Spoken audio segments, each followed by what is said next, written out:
Olá, novelover! Você viu a novela ontem? Eu sou Esdras, este é mais um vídeo do seu canal sobre teledramaturgia aqui no YouTube.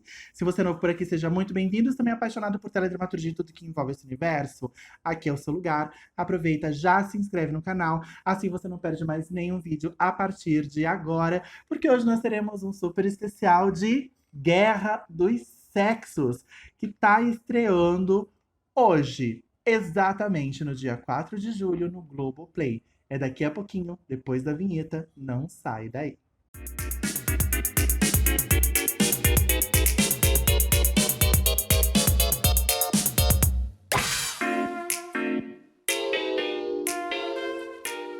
Guerra dos Sexos foi uma novela exibida pela Rede Globo às 7 da noite, escrita por Silvio de Abreu, com direção de Guel Arraes e Jorge Fernando, que estreou no dia 6 de junho de 1983, terminando em 7 de janeiro de 1984, com um total de 185 capítulos. E por ela estar chegando hoje ao Globoplay, tendo sido muito esperada pelos noveleiros, pelos apaixonados por novela, por clássicos da nossa teledramaturgia, é que ela tá merecendo sim esse especial aqui no canal nesse dia de hoje. Então guardem essa data, 4 de julho de 2022, porque agora eu vou contar para vocês um pouquinho da sinopse, que já é bastante conhecida de muitas pessoas, mas nunca é demais relembrar. Nessa história, Otávio e Charlot, vividos por Paulo Altran e Fernanda Montenegro, tiveram um romance na adolescência que não deu certo. Os dois se odeiam e há anos não alimentam o menor laço parentesco.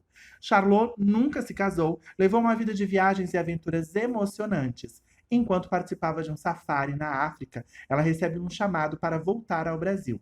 O tio Henrico, recém-falecido, a incluir em seu testamento. Charlot está para receber uma fortuna, uma mansão em São Paulo e uma loja de departamentos em um shopping center. Só que o tio exigia que ela compartilhasse a herança com direitos iguais com Otávio. O falecido sabia das diferenças entre os sobrinhos e, temendo pelos seus bens após a sua morte, deixa no testamento uma cláusula que exige que os dois permaneçam juntos no comando dos negócios. Os atritos tornam essa convivência impossível. Charlot propõe a Otávio uma aposta. Em 100 dias, um deles deverá abrir mão da sua parte em nome do outro. É o tempo que Charlot tem para elevar o lucro das lojas em uma porcentagem estipulada. Caso contrário, perde tudo. Do lado de Otávio está Felipe, filho adotivo de Charlot, formando uma dupla trapaceira capaz de tudo para impedir o objetivo dela. Charlot conta com o apoio de Vânia, Maria Zilda Bethlen, seu braço direito na loja, e Roberta, Glória Menezes, viúva do empresário Vitório Leone. Carlos Zara, que deixou a mulher sozinha no comando da fábrica do casal, a Ravelo Sports, fornecedora de roupas para a loja de Charlot. Porém, Vitório estava envolvido em negócios escusos com Otávio e mantinha uma relação extraconjugal com a perigosa Verusca, Sônia Clara, sua secretária. Roberta, inexperiente, não desconfia de nada e mantém Verusca na gerência de sua fábrica. Esta não tem nenhum escrúpulo e se alia a Otávio com o objetivo de falir a loja da viúva e encontrar um diamante deixado por Vitório. As mulheres unem forças e montam uma equipe para vencer a aposta. Uma regra as impede de se envolverem com homens durante esse período, para não se tornarem presas fáceis em suas mãos. O clima de discórdia entre machistas e feministas tem ainda a presença maquiavélica de Carolina, Lucélia Santos, sobrinha de Roberta, que passa por amiga da tia e de Charlot, mas, na verdade, é aliada de Otávio. Interesseira, Carolina envolve-se com Felipe, Tarcísio Meira, fazendo-o romper com Vânia, com quem ele mantinha um caso secreto. Vânia descobre as intenções da rival e luta para desmascará-la ante Charlot e Roberta. Enquanto isso, Juliana, Maitê Proença, filha de Felipe, rompe seu namoro com o fotógrafo Fábio Erson Capri ao apaixonar-se por Nando, Mário Gomes, o motorista da família, disputando o rapaz com a irmã Ana Lu, Ângela Figueiredo, uma garota maluca que faz de tudo para tê-lo.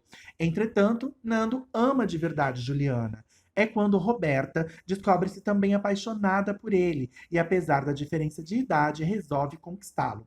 Enquanto isso, Otávio e Felipe rondam o staff feminino com sabotagens e seduções baratas. Assim, eles derrotam as mulheres. Charlot, sabendo que fora vítima de trapaças, leva a disputa aos tribunais. É quando Otávio desaparece misteriosamente e entra em cena Dominguinhos, primo português de Charlot, que ela julgava ser Otávio, devido à semelhança física entre os dois. Dominguinhos se apaixona pela prima, mas rejeitado volta a Portugal. Com o regresso de Otávio, Charlot deu como certas suas expectativas de que eles eram a mesma pessoa. Para a surpresa de ambos, ao final, surgem Dominguinhos e a esposa Alta Miranda, outra prima, a cara de Charlot, reclamando a parte da herança a que tinham direito. Novas brigas acontecem e os quatro, por fim, destroem a mansão deixada pelo tio falecido. E essa é a história absurdamente cômica e hilária de Guerra dos Sexos, que foi realmente um fenômeno naquele 1983, mudando os paradigmas da telenovela brasileira. E a gente vai saber um pouquinho mais sobre isso agora nas nossas curiosidades. Deliciosa comédia de Silvia de Abreu, consequências de puro pastelão. A clássica cena do café da manhã, em que Fernanda Montenegro e Paulo Altran jogam comida um no outro, tornou-se uma das mais icônicas da história da nossa televisão. E com essa novela, Silvio firmou o seu estilo de comédia escrachada, perpetuado em outros trabalhos, em que a inspiração vinha das chanchadas nacionais e de clássicos do cinema americano, especialmente das comédias dos anos 1930. Com direção de Jorge Fernando e Guel Arraes, Guerra dos Sexos revolucionou o humor na TV brasileira e serviu de embrião para que Guel Arraes criasse programas como Armação Ilimitada, que estreou em 1985, e TV Pirata, de 1986. A harmonia entre autor, direção e elenco propiciou um grande espetáculo. Silvio de Abreu conduziu a novela sem perder fôlego, em uma cadência de situações impagáveis e empolgantes. Guerra dos Sexos foi o grande sucesso daquele ano na televisão, em 1983. A novela recebeu diversos prêmios da APCA, a Associação Paulista de Críticos de Arte. Entre eles, melhor novela, melhor texto para Silvio de Abreu, melhor direção, Jorge Fernando e Guel Arraes, melhores atores para Paulo Altran, Mário Gomes, que dividiram com Estênio Garcia pela minissérie Bandidos da Falange, e melhores atrizes para Fernanda Montenegro e Yara Amaral. A trama também foi premiada com o troféu imprensa de melhor novela, melhor ator para Paulo Altran e melhor atriz para Fernanda Montenegro. Silvio de Abreu comentou em uma entrevista sobre o humor em sua novela, abre aspas, Guerra dos Sexos não era uma comédia elegante,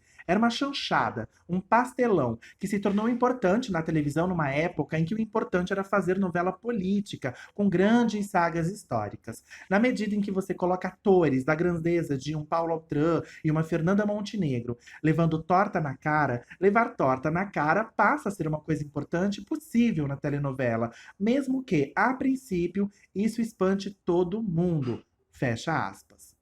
E sobre a inspiração para a história, ele ainda falou, abre aspas, a trama da novela me veio da discussão sobre machismo e feminismo, com aquelas posições radicais e ridículas. Eu quis mostrar exatamente o ridículo da coisa. A novela era mais a favor do feminismo, porque na ocasião era a parte mais fraca, mas ela propunha um entendimento, já que todos têm que conviver para a sobrevivência da humanidade. Fecha aspas. O autor reconheceu que foi arriscado apostar numa novela embasada unicamente na comédia. Tem uma linha dramática central forte. Silvio de Abreu explicou ao livro Autores e Histórias da Teledramaturgia o seguinte, abre aspas, não era como em Jogo da Vida, em que a história da mulher madura, abandonada pelo marido, tinha um apelo para as donas de casa.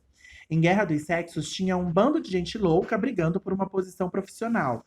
Primeiro eu achava que poderia assustar a audiência, mas imaginei que se eu tivesse o aval de atores importantes, que o público respeitasse, de quem gostasse, ele iria digerir tudo melhor.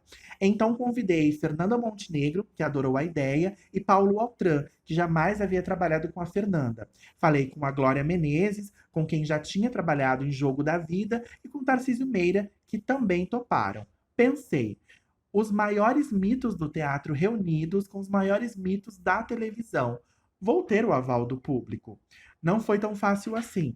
A princípio, houve uma estranheza do público e da própria emissora. Tudo que se fazia em Guerra dos Sexos era muito novo, mas o tempo foi nosso aliado e em poucas semanas conquistamos o sucesso. Fecha aspas. A narrativa da novela subvertia a linguagem tradicional ao colocar os personagens interagindo com o telespectador, olhando para a câmera e dialogando com o público. Recurso conhecido em dramaturgia como quebra da quarta parede. Silvio de Abreu já usara esse recurso, ainda que timidamente, em sua novela anterior, Jogo da Vida. Fernanda Montenegro e Paulo Altran, sem dúvida, foram as grandes atrações. Pela primeira vez juntos, como destacado nos créditos da abertura. Também Tarcísio Meira e Glória Menezes contracenando, a princípio como inimigos e não como casal romântico, como o público estava acostumado a ver. O Felipe de Tarcísio Meira era um tipo infantil, bobalhão, e pela primeira vez em uma novela, o público viu o ator em um papel cômico. Uma das sequências mais lembradas em Guerra dos Sexos é a que Tarcísio Meira tira as roupas e passeia de cuecas pelo shopping center. O tom de comédia nonsense e cinismo era geral. A vilã Verusca, em uma cena de perseguição para subir ao topo de um prédio onde um helicóptero a esperava, dá um rodopio e se transforma na Mulher Maravilha. Imagina isso, gente. Já Nieta, Yara Amaral, achava Felipe muito parecido com aquele galã de novelas, o Tarcísio Meira. Nieta, aliás, que era uma das personagens mais maravilhosas da trama, era uma noveleira de carteirinha, assim como nós, novelovers maravilhosos. A personagem citou várias novelas no decorrer da trama, como a estreia, na época, de Eu Prometo, da Janete Claire. Nessa cena, o Otávio visita a Nieta e ela o convida a assistir a novela. Pergunta se ele gosta das tramas da Janete Claire e ele responde que até se lembra de um personagem italiano que costumava ter um saco de gelo na cabeça e que tomava banho de touca. A Nieta lembra logo e diz: é o Baldarati, de Pai Herói, que era justamente interpretado pelo Paulo Altran. Quem viu no Viva, sabe. E quem não viu, pode ver no Globoplay, porque já está disponível lá. Em uma de suas armações, a Nieta também busca inspiração nas novelas, em um plano arquitetado pela Renata Dumont, vilã vivida pela Teresa Raquel na novela das 8 da época, Louco Amor, do Gilberto Braga. Querendo separar Roberta e Nando, Nieta contrata uma mulher para fingir que está se afogando na praia, para que Nando faça a respiração boca a boca, enquanto fotos comprometedoras eram tiradas. Porém, o rolo de filme fica estragado e nenhuma foto é aproveitada. Não surtindo o efeito esperado, a Nieta exclama: mas deu certo com a Renata Dumont! A estreia da novela das 8, Champanhe, também foi anunciada pela personagem, que, em suas palavras, era uma trama de Cassiano Gabus Mendes, autor de novelas de grandes sucessos, muito gostosas, para fazer a gente morrer de rir. Em outra ocasião, ela assiste e é possível ouvir a música de abertura da novela Plumas e Paetês, também escrita por Cassiano Gabus Mendes e Silvio de Abreu, e que na ocasião estava sendo reprisada no Vale a Pena Ver de Novo. Jogo da Vida, a novela anterior do Silvio de Abreu, também foi citado em Guerra dos Sexos, ainda que de forma indireta, através do personagem Nando. A Chalô lhe diz que conheceu um padeiro, o seu Vieira, que tinha um filho muito bonito que lembrava muito o Nando. Ela se referia ao Jerônimo, personagem vivido pelo próprio Mário Gomes, que era filho do Vieira, vivido pelo ator Gianfrancesco Guarnieri em Jogo da Vida. O clima de Guerra dos Sexos era assumidamente inspirado nos grandes momentos do cinema hollywoodiano. Tal inspiração era percebida não só nas cenas ou citações, mas também na trilha incidental. Eram ouvidos com bastante frequência temas musicais de filmes como E o Vento Levou, de 1939, Um Corpo que Cai, de 1958, Psicose, de 60, A Pantera Cor-de-Rosa, de 63, Alta Ansiedade, de 77, Como Eliminar Seu Chefe, de 80, Os Caçadores da Arca Perdida, de 81, e O Retorno de Jedi, de 1983, entre outros clássicos. Também teve temas musicais do seriado Missão Impossível, que durou de 1966 a 1973. No decorrer da história, Charlot organiza uma festa hollywoodiana em que vários personagens se fantasiam de personalidades famosas do cinema, como o Otávio, do Paulo Altran, que vai de Rodolfo Valentino, a Charlot, de Teda Bara, a Roberta aparece como Doris Day, o Kiko vai de Elvis Presley, a Olivia da Marilu Bueno e o Ismael, de Wilson Grey, se fantasiam respectivamente de O Gordo e o Magro. Para deixar claras as suas referências, Silvio de Abreu queria que a trilha internacional da novela fosse uma coletânea desses temas clássicos do cinema. Não sendo atendido, o disco foi mais uma coletânea de sucessos radiofônicos da FM da época. Ambientada em São Paulo, Guerra dos Sexos tinha então recém-inaugurado o Shopping Eldorado como o cenário onde ficava a loja Charlot. Silvio de Abreu enxergou na loja de departamentos dentro de um shopping o ambiente ideal para emular uma comédia americana dos anos 30. Ao figurinista Marco Aurélio, ele pediu, abre aspas, não quero saber se é Brasil, se é São Paulo, se as pessoas não andam de chapéu. Na novela, as atrizes têm que usar taillé elegante, pele de raposa no pescoço, chapéu e até luvas. As mulheres de salto alto e os homens de terno. Quero tudo como num filme, não quero nada realista. Fecha aspas. Para a fachada da mansão onde moravam Charlot e Otávio, foi usada a externa de um castelo no centro de Petrópolis, região serrana do Rio de Janeiro. No encerramento da novela, o número musical final no Shopping Eldorado era uma homenagem de Silvio de Abreu à Atlântida, antiga companhia cinematográfica brasileira, e a Carlos Manga, que dirigiu várias chanchadas e com quem Silvio já havia trabalhado. A trilha sonora era do filme Garotas e Samba, de 1957. Dirigido por Manga. Por causa de um infarto de Paulo Autran, o seu personagem, Otávio, ficou sumido por um tempo. O regresso do ator à novela fez aparecer um novo personagem, Dominguinhos, um primo português de Charlot, idêntico a Otávio. No último capítulo, foi a vez de Fernanda Montenegro representar uma portuguesa, a prima Altamiranda, casada com Dominguinhos. A censura federal impôs mudanças em personagens, cenas e diálogos considerados imorais. Silvio de Abreu ia com frequência a Brasília discutir os cortes com os censores. Logo no início, implicaram com um romance entre Juliana e Fábio, que era casado com Manuela, Ada Chazeliov. Adultério era terminantemente proibido. A solução do autor foi sumir por um tempo com Manuela, dada como morta. Outra personagem vigiada pela censura foi Vânia, pelo fato dela ser emancipada demais. A censura não via com bons olhos uma mulher que quisesse transar sem casar.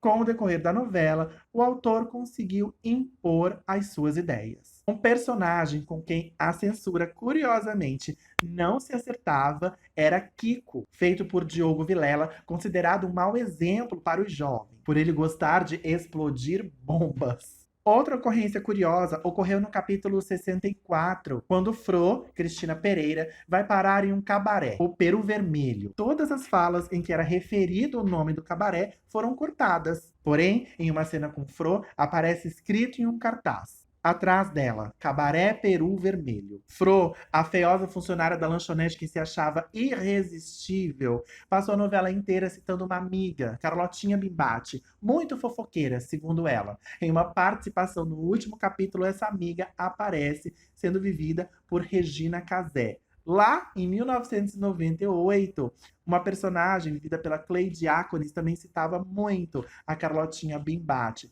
Silvio de Abreu ressuscitou essa personagem, ela também apareceu na novela, só que dessa vez vivida por Nair Belo. A abertura exibia homens e mulheres praticando várias modalidades esportivas: ciclismo, basquete, vôlei, natação, ginástica, corrida, tênis e luta, inserido por meio de chroma key em cenários estilizados. A música tema foi composta para a novela especialmente por Augusto César, Cláudio Rabelo e Miguel Plopsch, e gravada pela banda The Fevers, que, por sua vez, repetia em Guerra dos Sexos o sucesso anterior da abertura de Elas por Elas, também uma novela da Sete. Guerra dos Sexos também fez muito sucesso no exterior. Uma cena da novela foi incluída no filme italiano Estamos Todos Bem, de 1990, de Giuseppe Tornatore. Aproveitando o sucesso da novela, a Globo produziu em 1984 um programa de auditório, o game show Guerra dos Sexos, que opunha casais famosos em um jogo de perguntas e respostas. O programa era comandado por Osmar Santos e foi exibido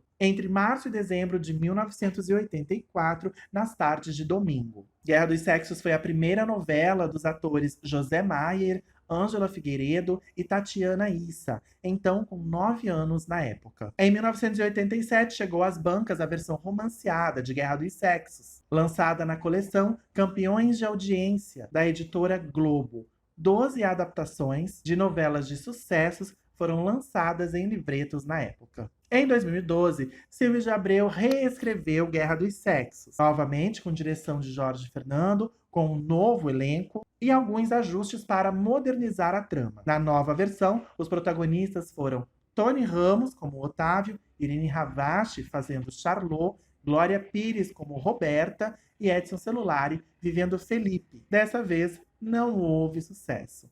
A novela foi um grande erro, mas isso é assunto para um vídeo sobre remakes. Será que vem aí? Guerra dos Sexos foi reprisada uma única vez, 2 de janeiro a 2 de junho de 1989, na sessão Aventura, ao invés de ser exibida no Vale a Pena Ver de Novo, no início da tarde. E hoje ela está sendo disponibilizada no Globoplay para você que já viu Matar as Saudades, para você que nunca viu, assim como eu, finalmente assistir essa preciosidade que tanto é celebrada, não é mesmo? Porque eu fico muito assediar o pote em Guerra dos Sexos 2002 e quebrei a minha cara. Vamos ver se é tudo isso que dizem mesmo Guerra dos Sexos 1983? Então liga lá no Globoplay e depois me conta aqui o que você tá achando. E também me conta o que você achou desse vídeo. Se você gostou, já sabe, deixa seu like, compartilha, comenta. Não esquece de se inscrever no canal e me segue nas redes sociais. A gente se vê no próximo vídeo. Beijo, tchau!